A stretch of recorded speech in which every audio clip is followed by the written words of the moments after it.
All right, welcome to Strong Personalities. This is Yanni Bear, bringing you the strong personalities behind all the big muscle and strongman. Today, I have Isaac Mays. Did I say your last name right? Yeah, you did. Yes, excellent. I have a weird name, so that's why I usually go with Bear instead of Yoni Bustos Arce, because that's a tongue twister for people. All right, I'm talking to the champ. Clash on the Coast 2022. How does it feel going into Clash on the Coast 2023 as the reigning champ? There's a lot of pressure, obviously. You know, you want to perform as good as last year or even better. So I think the lineup's even better this year, honestly. So it's going to be a tough competition.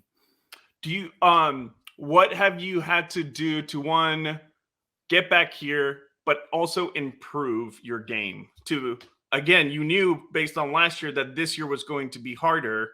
So what have you done to prepare yourself for the even better competition? Yeah, some things definitely are with Clash. Like it's such a fast-paced show and it's outdoors in the heat. So, you know, just kind of trying to keep my training fast, trying to keep my training, you know, more limber and athletic, more so than focused on just static strength. And then yeah, kind of just catering to the events and the style of competition that Clash is.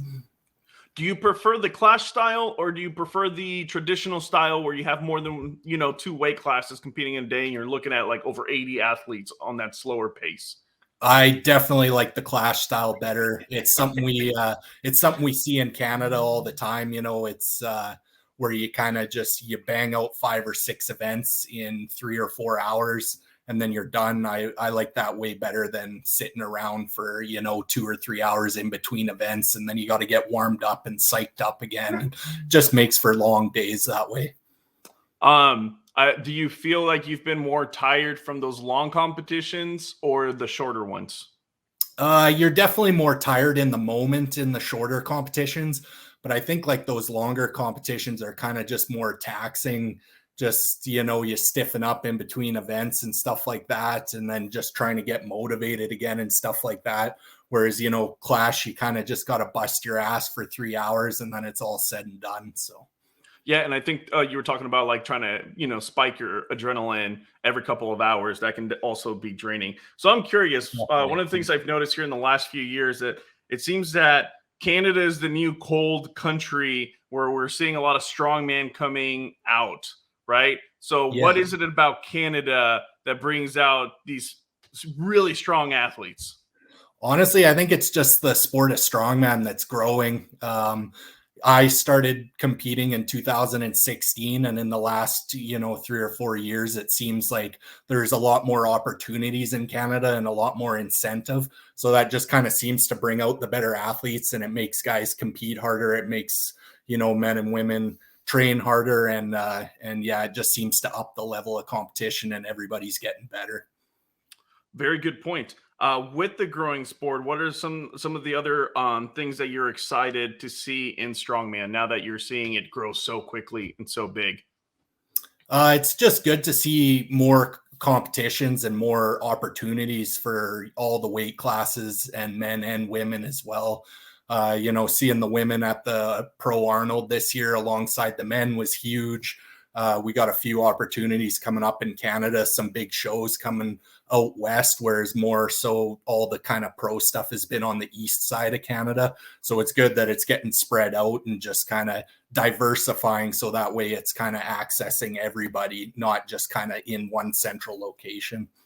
So I'm curious. I don't know if you've heard this opinion, but this one comes from Darren from the channel World's Strongest Opinions, where he talks about strongman should just focus on being an open class and there not being any divisions, because he says that he doesn't buy tickets to see a baby monster truck show. He only buys tickets for the big monster truck show. What do you think about Darren's opinion there? Yeah, I kind of had that opinion before in the past too. Like I competed as an open competitor and I still do in Canada, but it's fun to see kind of the lighter guys, you know, it's more explosive and exciting and it's good. Clash is really catering to that, as in like the faster pace shows, you know, when you compare it to something else like the Pro Arnold or something like that, and they're doing the big deadlift, those numbers are absolutely insane to watch and see. But it's also kind of a long drawn out process, you know, working up to that big deadlift and stuff like that. So you kind of lose the crowd here and there in between things like that. And when there's long drawn out time in between events. So that's the nice thing about Clash, is it's using our athletics and our capabilities, you know, as a strength to build the competition and make it a lot faster paced to keep the viewers involved. Yep. Okay. I agree too. I enjoy the women's divisions and the lighter divisions a lot more than just the super heavyweights, just because I Mhm. think we're kind of like used to seeing it historically. Right. But I like the speed that you see the lighter Mhm. weights move. So with social media, one of the advantages of us being in this sport while it's growing is that you can make friendships across the world with the people that you're going to compete against. Yeah. How do you balance being friends with all these competitors that you're going to go against, but then also wanting to destroy them once you hit the competition floor? Yeah, I've never really had that problem before. Like I've made some great friends along the way, and I mean I only get to see them maybe 2 or 3 times a year when we compete together and stuff like that. But you know, when you're in the athlete tent and stuff like that, it's a little bit of joking here and there. But when you're out there lifting the weights, it's you're always pushing to do the best, and you're also pushing them to do the best because you want to see the best kind of competition out there. So you know, if anything, it makes us push harder because we want to beat each other. So You're like, I'm only going to see you 2 or 3 times, so I can't let you have bragging rights over me after this show. I get it. yeah, Um, so I was looking up through your social media, and I noticed that on one of them, it's you are the Canadian deadlift record holder at 105 yeah. with over 700-pound deadlift. Is that your best event, the deadlift? I would say probably more the stones are my better events, you know, natural stones, Atlas stones, that kind of thing. We don't do a very good job of keeping records in Canada. So it's kind of hard to like actually set a record here and there. Like I technically have that deadlift record, but it's only 740 pounds because we've never really like, Only. yeah, well, it just seems like we never really host like record breakers or max deadlifts or anything like that. And then the other thing is there's got to be a lot of incentive to want to cut down to do that, right? Because if it's just a max deadlift, you don't really want to do a 20-pound weight cut just to pull one deadlift. So um, do you have to do a big weight cut to get to the 105? usually, yeah, this one's not as bad. I was about 245 pounds for this one. So I'm cutting about 14, 15 pounds. So I've done as much as 22. So Whew, that's a lot. What event? Well, real quick, didn't you seal your victory last year with a stone event? I did, yeah. Didn't Yeah, you do the? Dan Go ahead. Hughes and I were tied going into the final event, and then I beat him on stones. So, yeah, How did that feel? Because I was reading that it was like the stone was lifted over like 98 times or something. yeah, Jeez. I could believe it. Yeah, so I did it 12 myself, and I think there's Mike Congdon ended up lifting it the most. He did 13. So, yeah, there's a lot of reps done. That's for sure. It almost felt And it like was 350 pounds too, so it wasn't light. yeah, it almost looked like a little CrossFit event with as many reps as y'all were doing. Yeah, Um, real quick. Okay, here's one.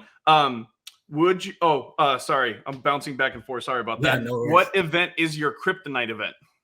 It's always been yoke. I don't know what it is with yoke, but I just I can't seem to build up any speed with yoke. It doesn't matter if it's 600 pounds or 900 pounds. It kind of seems to move the same speed. But I've been working on it a lot the last couple of years, and Terry Rady, who I've had as a coach the last couple of years, he's been helping me a lot too. So it is slowly improving, but it just seems to be one of those events that doesn't really click for me like everything else does. Okay. Now, leading into the Clash on the Coast, who makes up your support team? Like, who's there for you? Who helps you out? Bring the best version of yourself to the competition. Definitely, we got a good training crew at our gym's called Metal Performance Training Center, and lots of the guys I train with compete, and the women too. They compete multiple times a year. A couple people competed at the Arnold.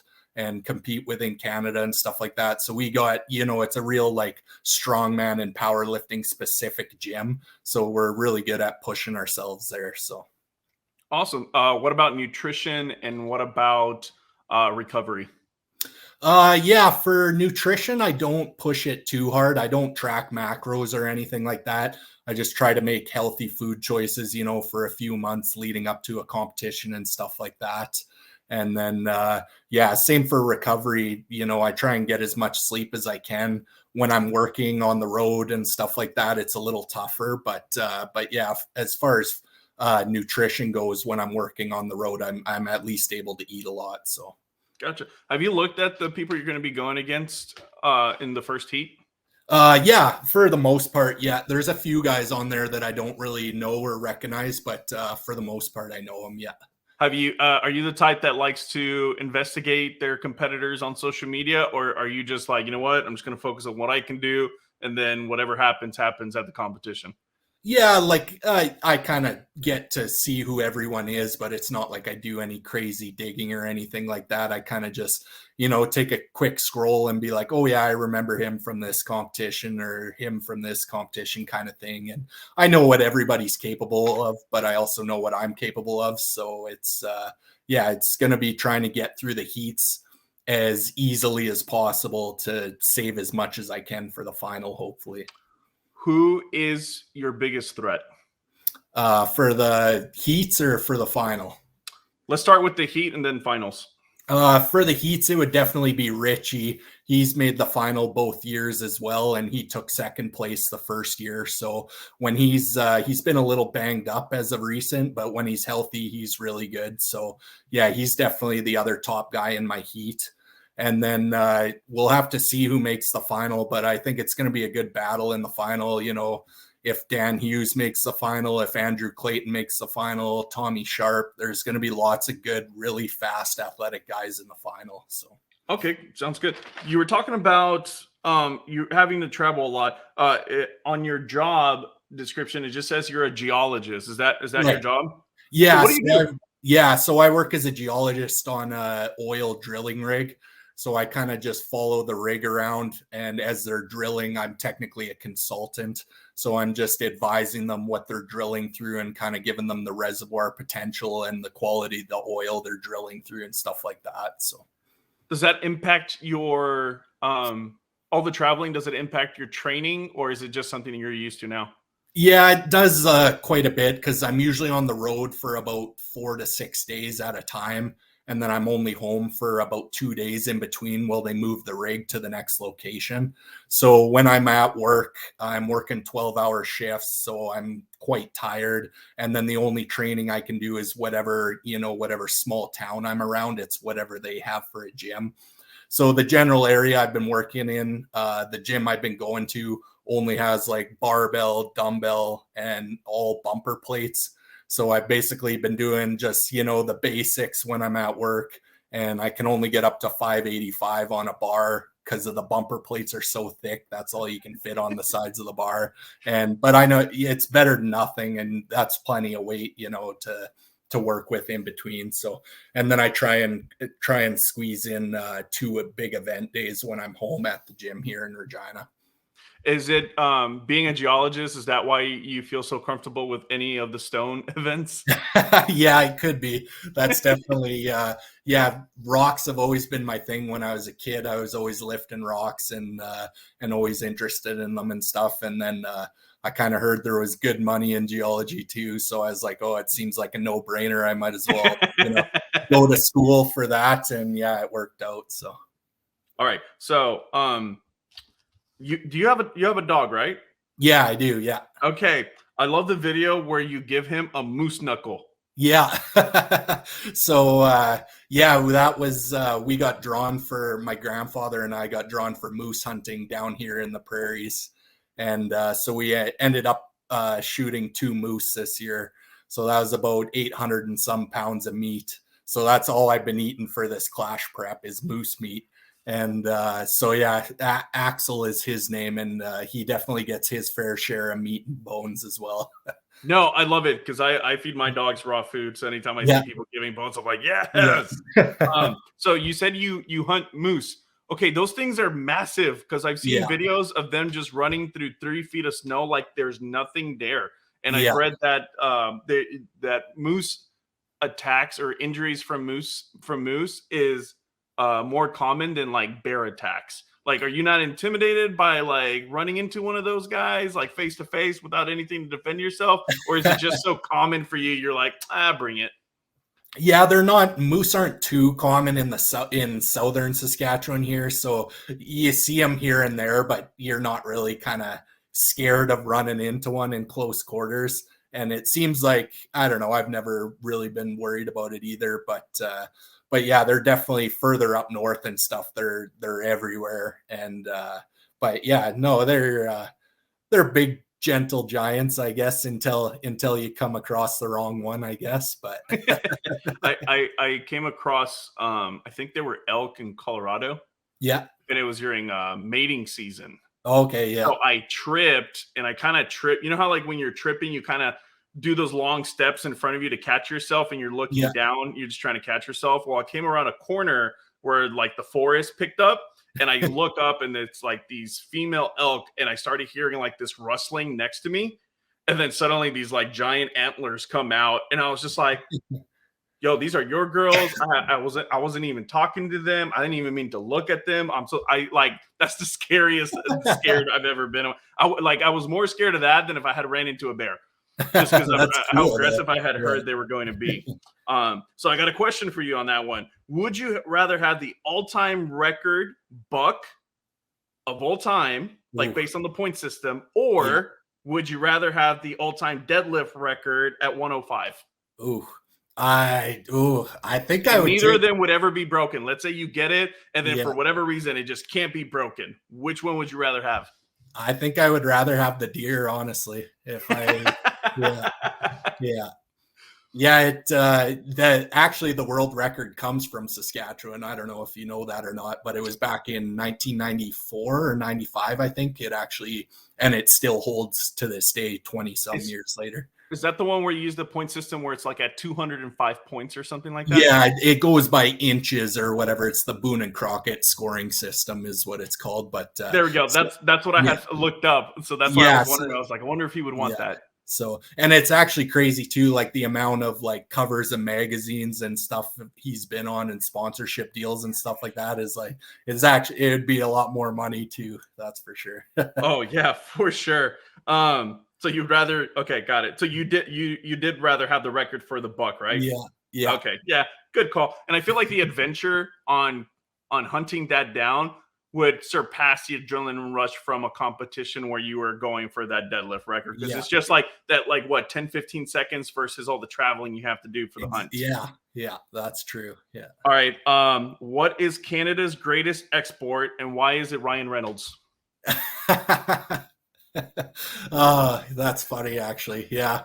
It's I can't think of anything else it would be really. I mean it would obviously have to be grain or something like that. It's probably canola, but as what their actual greatest export is, but As a geologist, I'm not surprised you actually gave me a legit answer. I love it. What are some Canadian stereotypes you're just tired of?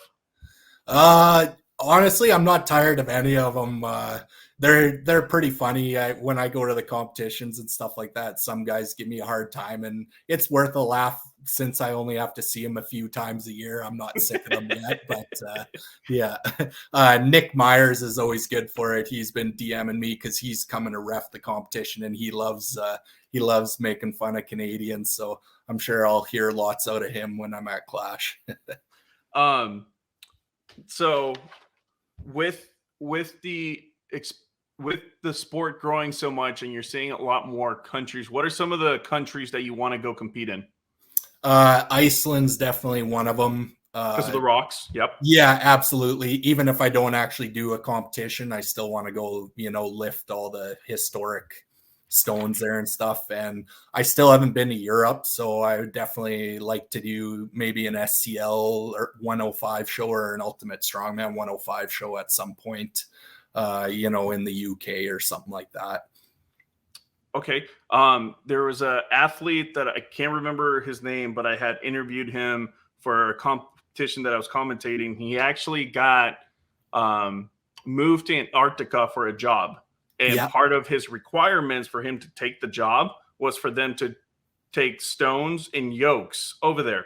I told this to Travis Ortmeyer, and he really wants to have a competition over there because then he would have competed in every single continent in his lifetime. That's the only one he's missing. Oh, that's Yeah. crazy. So Yeah. I just picture like little penguins just watching from a distance, just like, Yeah. what are these guys doing?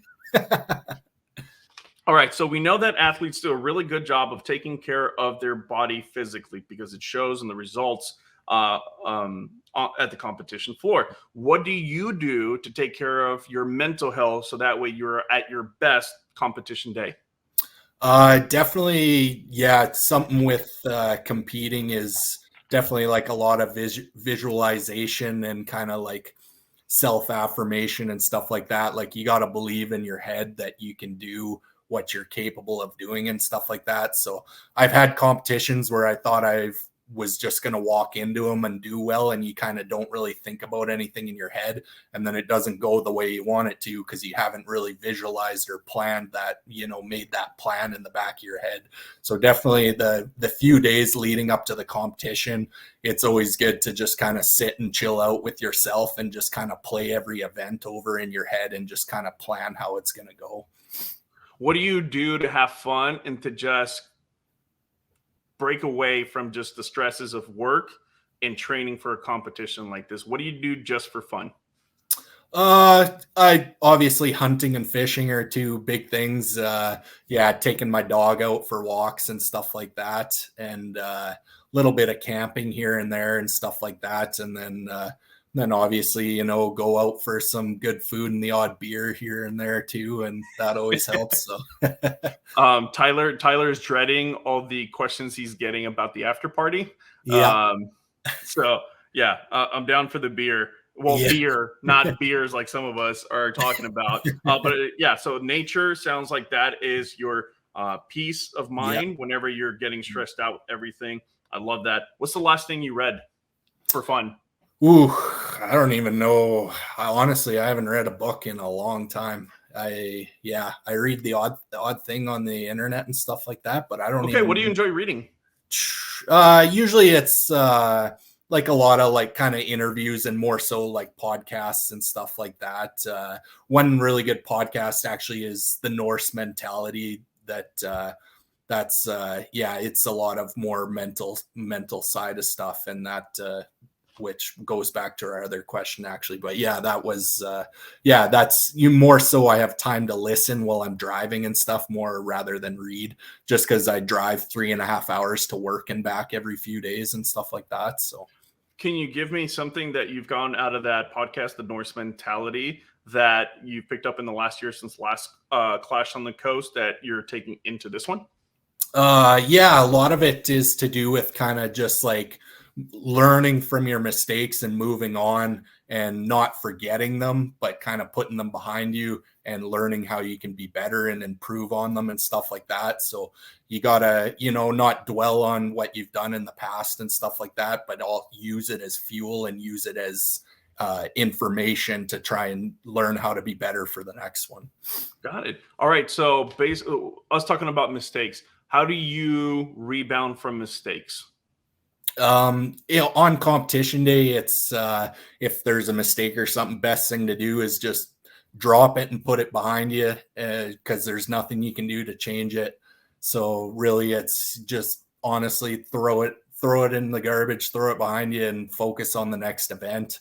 Obviously after that, when you get back from a competition or something, you can watch a little video here or there, kind of learn, maybe it was a technique issue or just a mistake or something like that you can fix in training. But as far as it goes on competition day, it's best just to move on to the next event. Gotcha. So figure out exactly what went wrong, come up with a plan on how to fix it, and then just put it behind you and not just dwell on it. That's your go-to. Yeah. Love that. Can you please tell me about some of your sponsors? Because you have Norse Fitness, Best Smelling Salts, and I see that you use a lot of the First Form product, correct?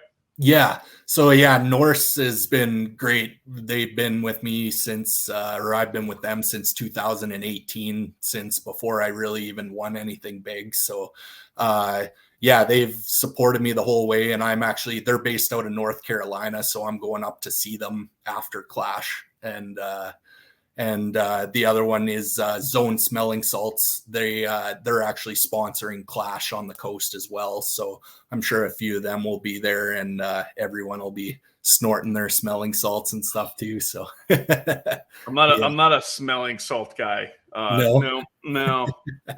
Like I hear people, it's supposed to like give you a mind connection, but I feel like it just Yeah. completely distracts me. Yeah, that's the nice thing about Zone Smelling Salts is I swear they have probably about 15 different ones now. So like on a training day, I use the more moderate ones, or if it's a more technical event, I'll use a lighter one just so I don't snort my brains right out kind of thing. But then if it's something like a deadlift or an Atlas stone that you can kind of just hulk out on, then I'll just like crank the strongest one I got. So So you have a mix of the smelling salt that you can use. yeah. I love that. I Oh just yeah. stick to Yeah. sniffing bacon bits. That always gets me right in the focus. It's like, oh yeah, I'm hungry. Let's go. Yeah. I'm totally kidding, by the way. I've never actually snorted bacon bits. I just like joking around with that. So we've talked about the prep for everything. What is your plan for this week? Oh, sorry. Who are you traveling with? Like, you bringing like your coach? Who's coming here to help you? No, I'm traveling solo for this one. So yeah, I'll be going down there and meeting some friends. I got Hannah Lindsay, like Swampy, and Tommy, her significant other. They're going to be rooming with me. And so yeah, they'll kind of help handle me and keep me under control and keep me at bay and whatever. But yeah, as far as traveling and that, I'm going solo. But luckily, one of my training partners is actually competing as well, but he's already down there. He left on Friday as a little bit of an early family vacation. So, Oh, that's nice of them. yeah. Who's your training partner? Corey Balaberta. I think he's in Heat 4 or 5. So, Okay. yeah, he's in the Heat with Dan and Frank and them. So, Are you telling me like, hey, do me a favor, just be Dan, like get him yeah, out of here. yeah, exactly. Yeah.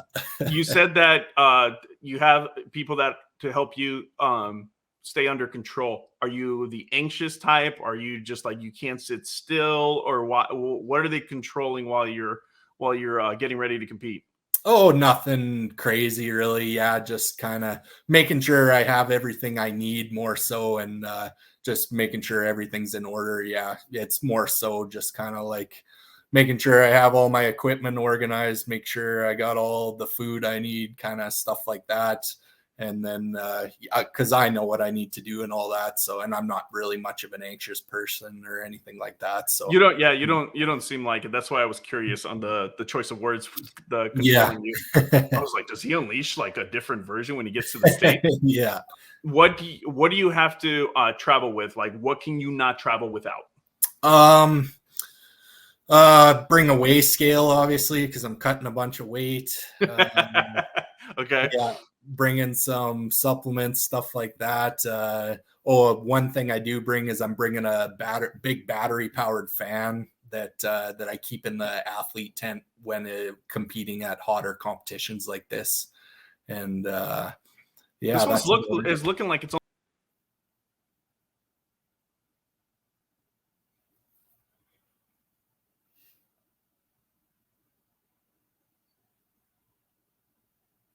Did I lose you there?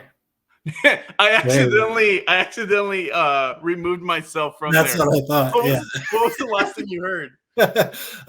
You said something about the weather. Yeah. Yeah, the weather is looking like it's only going to be in the 70s.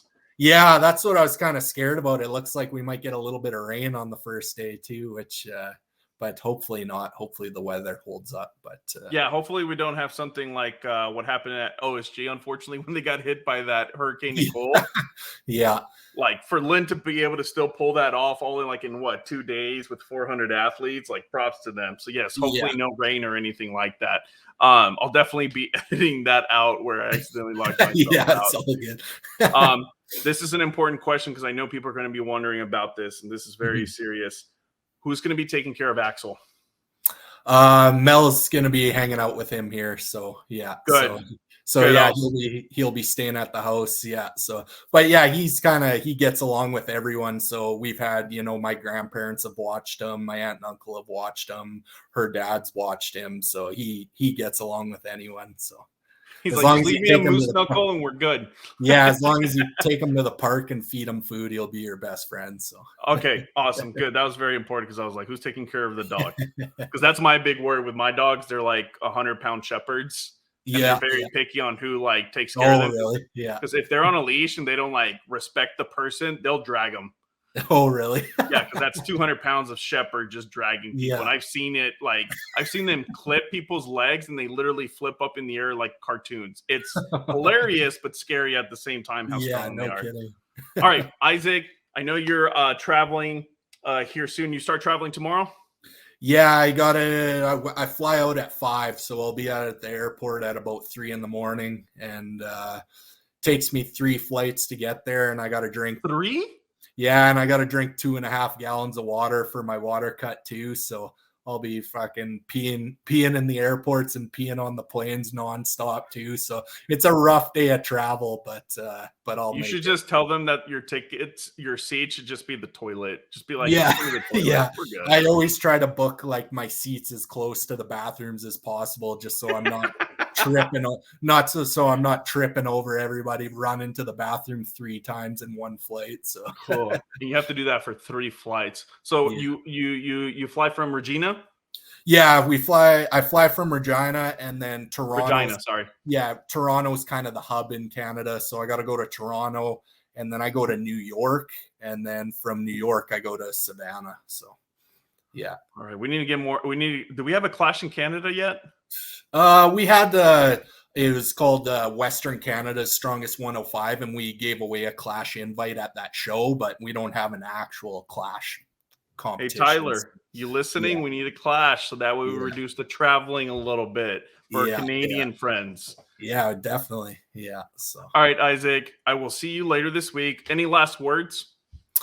no, I just can't wait to see everybody. So hopefully, either see everyone at the competition, or hopefully lots of people are watching. And because I think we got like 30 men this year, so I think it's going to be a really good battle. So That's true, because last year I think there was 2.2 million views through ESPN, and now that the show has a lot more follow, it's what do you think you're gonna like 3 million plus? Yeah, hopefully at least. Yeah, I can imagine. So it's going Is to that be something you even think about? No, definitely. It was, yeah, it was crazy to even see last year, because it was, the competition was so fast that you weren't thinking about anything. And then I ended up winning in the end. And then we all go shower up and have a beer after. And then we got to watch it live or not live, but, a couple hours later on ESPN, they re-aired it that night. So it was pretty crazy to, watch yourself on ESPN. So, all right. So I'm emceeing the show, so don't hate me too much when I'm pushing that pace. Yeah. Sounds good. No, I like the pace. So yeah. Good. All right, Isaac, thank you so much for being on here. I hope you make your flight, you make your weight and everything, and I will see you this week at Clash on the Coast. Yeah, sounds good. Thanks for having me. All right. See you, bud.